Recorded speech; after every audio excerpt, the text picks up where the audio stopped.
Anthony Davis, DeJounte Murray at Isaiah Hartenstein, yan ang ating pag-uusapan. Final seconds. Bryant for the win. Bang! Anthony Davis nagsalita na kaugnay sa issue sa pag-snub ni JJ Redick sa kanya sa NBA All-Defensive Team. Hindi kasi kasama si Davis sa mga binoto ni Redick. Pero gayon pa man daw ay isasang tabi na lang daw ni Anthony Davis ang usapin na ito para sa ikakaganda ng chemistry ng kanilang kupunan.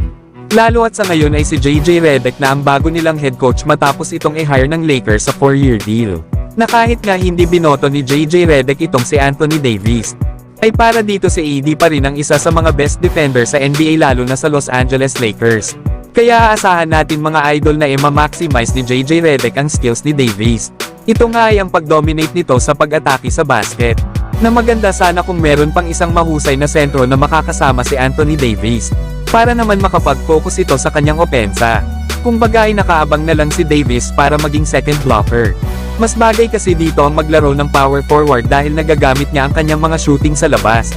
Dito ay hindi masyado nag-aalala si Anthony Davis sa pagkuha ng mga rebounds at makipagbakbakan sa ilalim.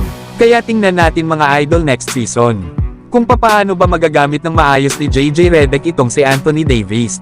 Samantalang Los Angeles Lakers maaari namang balikan itong kanilang target na si DeJounte Murray ng Atlanta Hawks. Alam naman natin na bago pa lang ang trade deadline ay kinukuha na ito ng Lakers via trade. Kaya naman muling susubukan ng Lakers ang makuha ang 27-year-old na si DeJounte Murray. Ito ay para ma-improve ang roster ng Lakers papasok ng 2024-2025 season.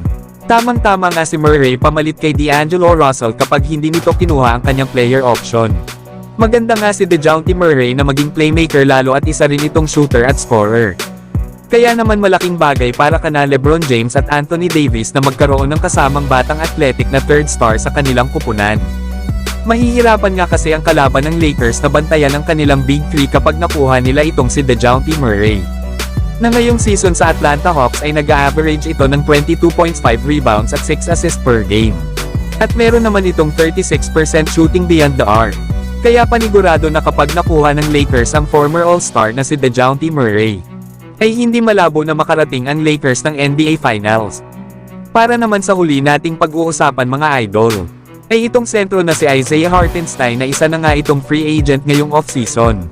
Maaari ngang mag-offer ang Lakers ng mid-level exception o mas mataas pa ng kaunti ng nasa $15 to $18 million range. Nakadepende na nga lang ito sa mga teams na balak itong kunin sa free agency. Kaya ang kupunan na may mataas na offer ang makakakuha talaga dito kay Isaiah Hartenstein. Lalo at sa naging performance nito sa New York Knicks sa playoffs ay nag-step up ito kasabay ng pagkawala ni Mitchell Robinson dahil sa injury. Na kung saan ay nag-average si Isaiah Hartenstein sa 13 games appearance nito sa playoffs ng 8.7 rebounds at 3 assists per game. Kaya okay din si Isaiah Hartenstein na makuha ng Lakers. Meron nga kasi itong passing skills na magagamit ito para mag-facilitate ng opensa sa high post at mag-set ng mga screens. Isa pa ay mapapalakas din nito lalo ang depensa at rebounding ng Lakers kasama itong si Anthony Davis. Pero kayo mga idol, maganda ba na kunin ng Lakers itong si Isaiah Hartenstein sa free agency?